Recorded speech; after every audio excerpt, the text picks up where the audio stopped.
আল্লাহর নবী তার পূর্ণতার মাধ্যমে, চারিত্রিক পূর্ণতা, জ্ঞানের পূর্ণতা, সর্বদিক থেকে পূর্ণতায় পরিপূর্ণ ছিলেন। এই পূর্ণতার মাধ্যমে তিনি বালাগাল উলা, সর্ব উচ্চ শিখরে, যেখানে কেউ যেতে পারে না, সেখানে তিনি চলে গিয়েছেন। কোথায় গিয়েছেন? আল্লাহ পাকের, জোরে বলেন কোথায়? কোন কবি লিখেছেন, আর সে আলাই গেলে মেরাজ রাতে, মধুর মিলন হলো খোদার সাথে। বলুন, আর সে আলাই গেলে মেরাজ রাতে, মধুর মিলন হলো খোদার সাথে। লোভিয়া তোমার পদ চরণ ধুলি, লোভিয়া তোমার পদ চরণ ধুলি, ধন্য আরশ মাকাম শামসুদ্দোহা আসসালাম, বদরুদ্দোজা আসসালাম, নুরুল হুদা আসসালাম আসসালাম। সুবহানাল্লাহ বলুন। আমার নবী, আপনার নবী, বিশ্ব নবী, সব নবীদের নবী, আল্লাহ রাব্বুল আলামিনের পরে যার স্থান, গোটা পৃথিবীর কোটি কোটি মানুষ, বর্তমান পৃথিবীতে 800 কোটিরও বেশি মানুষ এই পৃথিবীতে বর্তমানে বিদ্যমান আছে। কত কোটি? সুবহানাল্লাহ বলুন। পৃথিবীর সূচনা থেকে এই পর্যন্ত এবং কিয়ামত পর্যন্ত যত মানুষ পৃথিবীতে আগমন করবে, সব মানুষের মধ্যে তিনি ছিলেন শ্রেষ্ঠ মহামানব। ঠিক কিনা বলুন?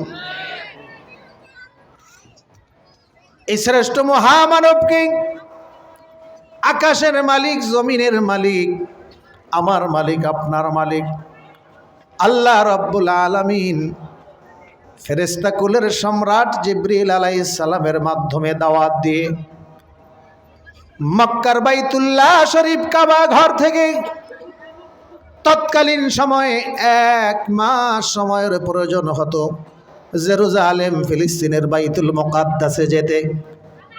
1 মাসের পথকে কয়েক সেকেন্ডের মধ্যে আল্লাহ রাব্বুল আলামিন জিবরিল আমিনের মাধ্যমে আমাদের নবীকে সেই বাইতুল্লাহ থেকে বাইতুল মুকাদ্দাসে পৌঁছায়া দিলেন। আল্লাহর নবী বলেন, বাইতুল মুকাদ্দাস মসজিদের মধ্যে ঢুকে দেখি আদম সফিউল্লাহ থেকে ঈসা রূহুল্লাহ পর্যন্ত 1,23,999 জন নবী রাসূল নামাজে রত আছেন। কোন অবস্থায় আছেন? জোরে বলেন, কোন অবস্থায়? কায়েমান আও সাজিদান আও রাকিআন আও জালিসান। কেউ দাঁড়িয়ে নামাজ আদায় করছেন, কেউ রুকুর মধ্যে আছেন, কেউ বা সিজদায় আছেন, কেউ বা বৈঠকে আছেন। এক একজন এক এক অবস্থায় আছেন। সুবহানাল্লাহ বলুন। ক্যামেরাম্যানদের দিকে দৃষ্টি আকর্ষণ করছি, পাশের থেকে ক্যামেরা নেবেন যাতে আমাদের শ্রোতা ভাইদের দেখতে কষ্ট না হয়। মাঝখানে নয়, পাশের থেকে নেবেন।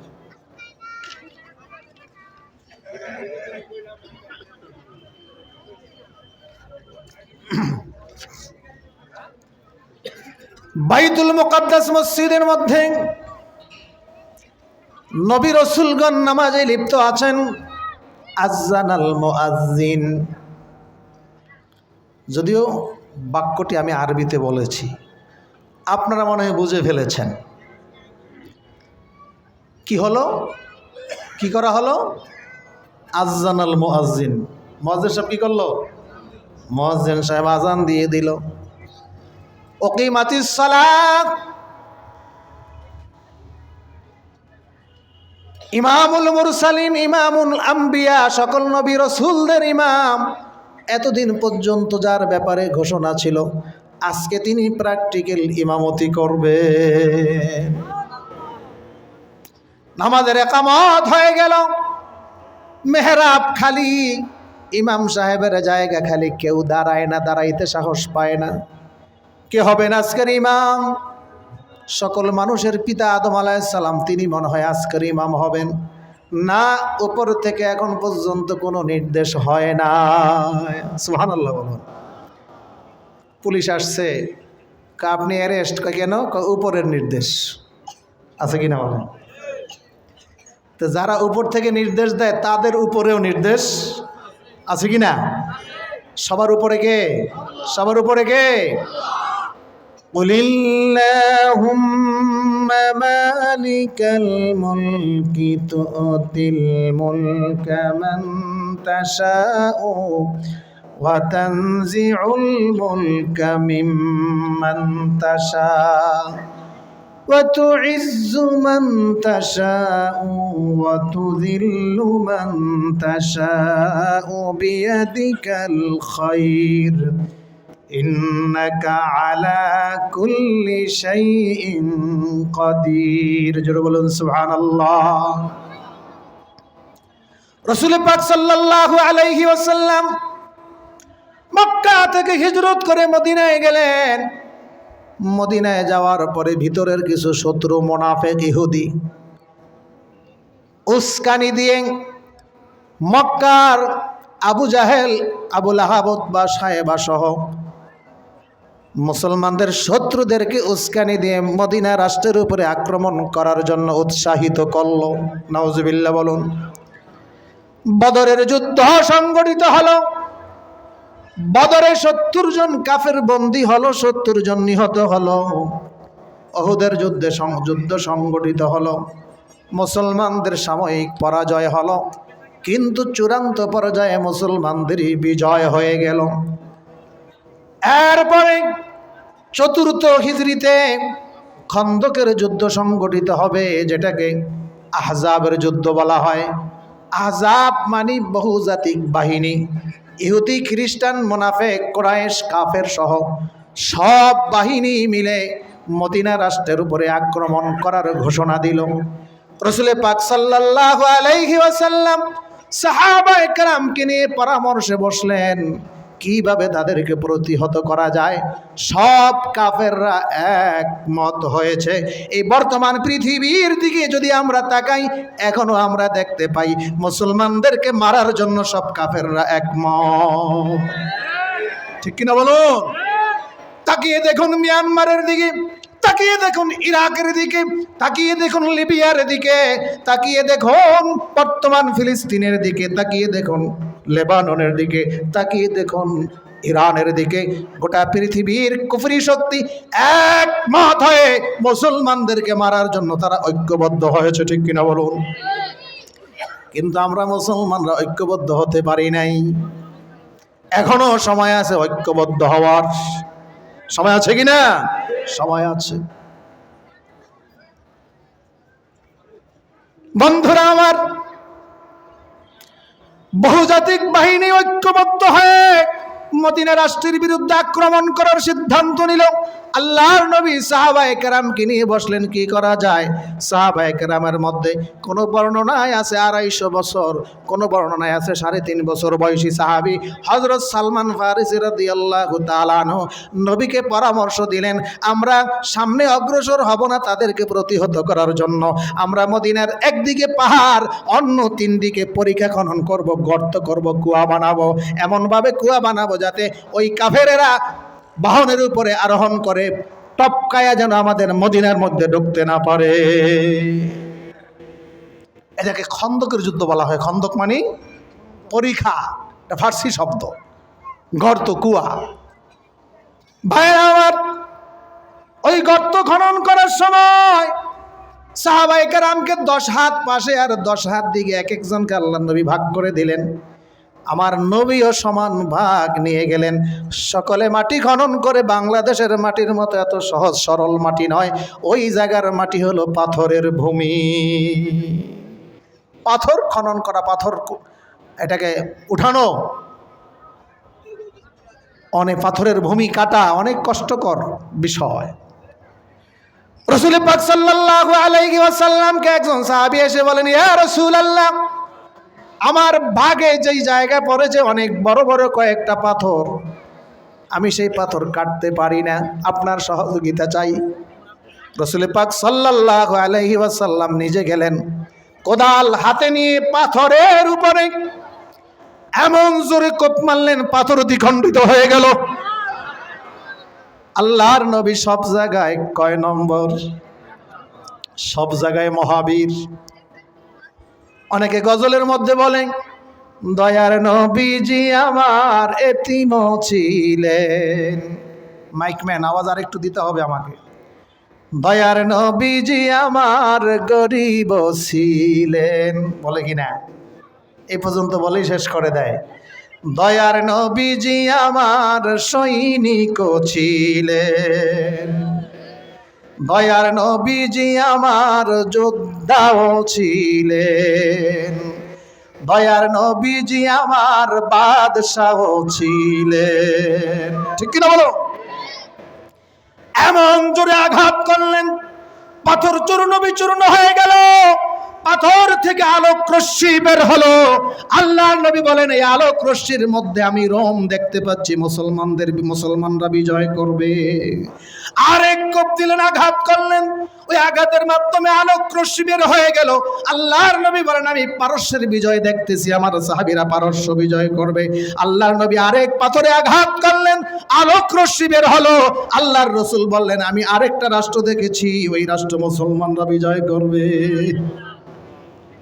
মুনাফিক আর ইহুদিরা শুনে কয়, নুন আনতে পান্তা ফুরায়, একটা কথা আছে না? মদিনা রক্ষা করার জন্য, বাঁচার জন্য চতুর্দিক থেকে গর্ত খনন করে। তারা আবার পারস্য বিজয়ের স্বপ্ন দেখে, তারা আবার রোম বিজয়ের স্বপ্ন দেখে।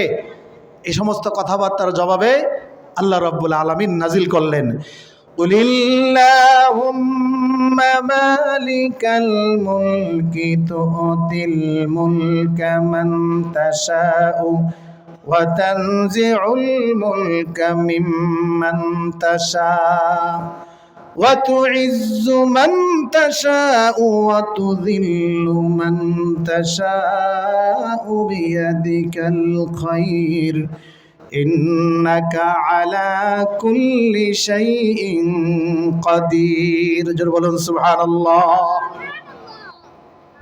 আল্লাহ রাব্বুল আলামিন বলেন, হে নবী তাদেরকে জানিয়ে দেন, দোয়ার ভাষায় তাদেরকে জানিয়ে দেন, হে আল্লাহ আপনি হলেন রাজত্বের মালিক। কে? আরো জোরে কে? তুতিল মুলকা মান তাশা, যাকে ইচ্ছা রাজত্ব ক্ষমতা দান করেন। তানজিউল মুলকা মিম্মান তাশা, যাকে ইচ্ছা কানে ধরাইয়া সিংহাসন থেকে নামাইয়া দেন।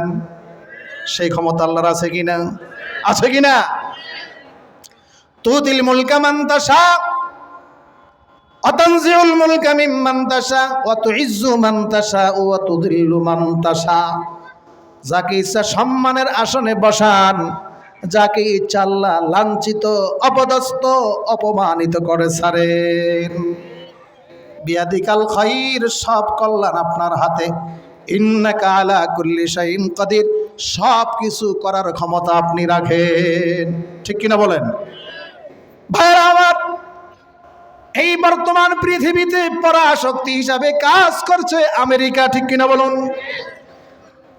ফিলিস্তিনের মুসলমানদের উপরে জুলুম নির্যাতন করার কারণে আমরা বাংলাদেশের মুসলমান তাদের পাশে দাঁড়াইতে পারি নাই, কিন্তু কলিজার মধ্যে জ্বালাপোড়া চলতেছে কিনা? পৃথিবীর অনেক শক্তিশালী রাষ্ট্র আছে, না জানি কি কারণে তাদের পক্ষে কথা বলে না, পাশেও দাঁড়ায় না। আল্লাহ রাব্বুল আলামিন দেখলেন যখন এই ফিলিস্তিনের মুসলমানরা অসহায়, নারী পুরুষ শিশু বৃদ্ধ আবাল বনিতা সহ সকলে জুলুম নির্যাতনের শিকার, কেউ তাদের পাশে দাঁড়ায় না। অর্ধ লক্ষ মুসলমানকে শহীদ করা হয়েছে ফিলিস্তিনের গাজা উপত্যকায়। আল্লাহ রাব্বুল আলামিন ওই মুহূর্তে আসমানি সাহায্য পাঠাইয়া দিলেন, আমেরিকার মধ্যে আগুন লাগাইয়া দিলেন। যারা এই ফিলিস্তিনিদেরকে, ইসরায়েলবাসীকে সাহায্য করে, সহযোগিতা করে, অস্ত্র দেয়, আল্লাহ সে অস্ত্র ভান্ডারের গায়ে আগুন লাগাইয়া দিলেন। আল্লাহ রাব্বুল আলামিন হুঁশিয়ার করে দিলেন, এখনো সময় আছে। যেই ফেরাউনকে আমি পানিতে চুবিয়ে মেরেছি, যেই নমরুদকে ল্যাংড়া বসার মাধ্যমে আমি আল্লাহ সাইজ করেছি, আমি আল্লাহ এখনো আছি। সে আল্লাহ আছেন কিনা? আছেন কিনা? সম্মানিত হাজিরিন, ক্ষমতা দেয় কে? নেয় কে? ধনী বানায় কে? গরিব বানায় কে? সুস্থ করে কে? অসুস্থ করে কে? সন্তান দেয় শাহালি বাবা। উনি আমাদের কাছে দিতে পারে না, তাইলে সিলেট গেলে দিতে পারে শাহজালাল রহমতুল্লাহ আলাইহি। এই বিশ্বাস অনেকের আছে কিনা? আছে কিনা? সন্তান কে দেয়? কে দেয়? সূরাতুশ শূরা 25 পারা খুলে দেখুন, আল্লাহ রাব্বুল আলামিন বলেন, ইয়াহাবু লিমান ইয়াশাউ ইনাসা ওয়া ইয়াহাবু লিমান ইয়াশাউ যুকুর। যাকে ইচ্ছা আল্লাহ ছেলে সন্তান দেন, যাকে ইচ্ছা মেয়ে সন্তান দেন। আও ইউযাউযুহুম যুকরানা ওয়া ইনাসা, কাউকে আল্লাহ ছেলেও দেন মেয়ে দেন, উভয় সন্তানই দেন। সুবহানাল্লাহ বলেন। ওয়ায়াজআলু মান ইয়াশাউ আকিমা, আল্লাহ যেই দম্পতিকে ইচ্ছা বান্দা রাখেন, সন্তান হয় না, কোনো ডাক্তারের ক্ষমতা নাই তাদেরকে সন্তান দেওয়ার। ঠিক কিনা বলুন? অনেক ডাক্তাররা রোগীদেরকে ভৎসনা দেয়, গালিগালাজ করে। একজন হইলে ভালো হয়, দুইজনের বেশি নয়। এটা আপনারা শোনেন নাই? দুইজনের বেশি নয়, একজন হইলে ভালো হয়। এই দুইজনের বেশি 4-5 জন যদি হয়ে যায়, তখন ডাক্তাররা গালিগালাজ করে। আমি ডাক্তারদেরকে বলবো, বেশি হইলে আপনারা গালিগালাজ করেন, যার হয় না তাকে 2-1 জন দেন পারলে। দিতে পারে কেউ? দিতে পারে কেউ? কে দেয়? কে দেয়? আল্লাহ রাব্বুল আলামিন দেয়। কোনো পীর দেয় না, অলি দেয় না, কোনো ডাক্তার দেয় না, কোনো মানুষে দেয় না। কে দেয়? আল্লাহ দেয়। কার কাছে আমরা চাবো? আল্লাহর কাছে চাবো। হ্যাঁ, অলিয়া উলিয়াদের মাজারে যাবো জিয়ারত করার জন্য। দাঁড়িয়ে আল্লাহর কাছে তাদের পাশে দাঁড়াবো, সূরা ফাতিহা ইখলাস পড়বো, তাদের জন্য দোয়া করবো, আল্লাহ তাদেরকে আপনি মাফ করে দেন, তাদেরকে যে নেয়ামত দিয়েছেন আমাদেরকে সেই নেয়ামত দিয়ে ধন্য করেন। এই দোয়া তাদের জন্য করব। মাজারে যাওয়া নিষেধ নাই, তবে সেজদা দেওয়া নিষেধ। তাদের কাছে কিছু চাওয়া নিষেধ, মাজারে মান্নত করা নিষেধ। মান্নত হবে কার নামে? মান্নত হবে কার নামে? আল্লাহর নামে। যাই হোক, আমরা আমাদের মূল আলোচনায় ফিরে যাচ্ছি। আমাদের প্রধান বক্তা কিছুক্ষণের মধ্যে চলে আসবেন, আমরা তার অপেক্ষায় আছি। সম্মানিত হাজিরিন, রাসূল পাক সাল্লাল্লাহু আলাইহি ওয়াসাল্লাম এতক্ষণ ইমামতি হয়ে গেছে না? নবীদের ইমামতি করছিলেন বাইতুল মুকাদ্দাস মসজিদে। আমরা একটা সময়ও দিয়েছিলাম। আল্লাহর নবী বাইতুল মুকাদ্দাস মসজিদে ইমামতি করলেন সকল নবীদের। আদম আলাইহিস সালাম থেকে ঈসা আলাইহিস সালাম পর্যন্ত বড় বড় পয়গম্বররা, নবীরা ভাষণ দিলেন।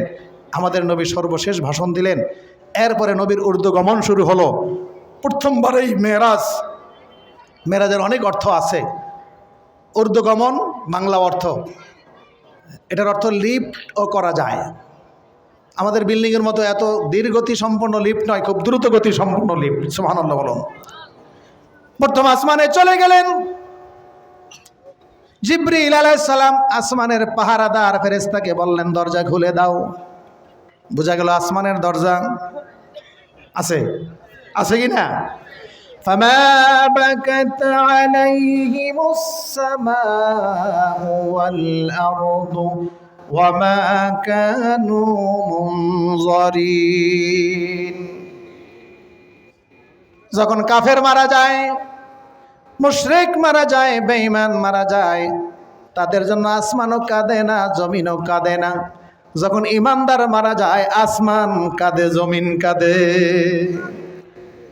জমিনের যেই জায়গায় সে সেজদা দিত, সেজদার জায়গাগুলো বিচ্ছেদ, ব্যথায়, দুঃখ, যন্ত্রণায় কাঁদতে থাকে। হায় রে, আল্লাহর বান্দা দুনিয়া থেকে চলে গিয়েছেন, আমাকে আর সেজদা দিবেন না।